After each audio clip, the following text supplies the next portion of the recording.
Hi guys! For today vlog! Ang vlog natin today ay walang iba kundi ang alaga kong si Gabriel. So guys, ayan yung ginagawa namin ni Gabriel ay nag-cooking show kami. So tinuturuan ko siya paano mag-cook. And then, anong prutas yun? Anong vegetable yun? Yung mga tinuturo kay Gabriel, how to cut. Kasi sa normal na mga bata, guys, madali lang sa kanila yan. Pero sa mga autism, hirap na hirap sila niyan. Diyos ko, yung alaga ko niyan, maraming beses kami nag-take niyan na wala siyang ginawa. Kundi umiyak dahil ang gusto niyang laro, kundi patunugin lahat ng mga bagay na nandyan sa harap namin. Diyos ko talaga, syempre, tiyaga at nilaga lang, basta may paksiw, masarap na yan.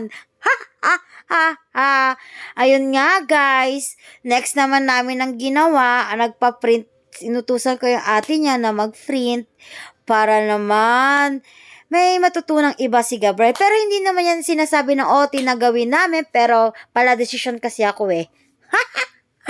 In-advance ko na para madali, 'di ba? Para hindi kami mahirapan next time kapag sinabi ni teacher na mag-aral kami ng mga trace line, color lang, mag-color, ay at least hindi na ako nahihirapan.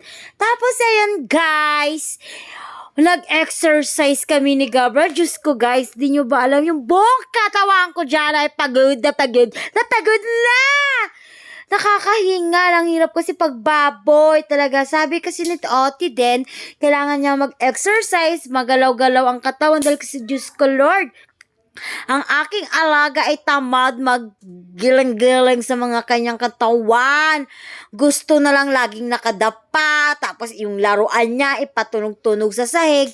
Kasalanan ko rin naman kasi talagang napabayaan ko siya ng ganun.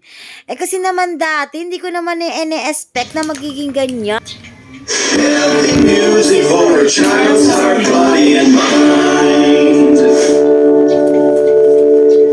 Exercise tayo! Ram Sam Sam on the award-winning CD, Action Fun Dance by the Learning Station. Arms up high, reach for the sky.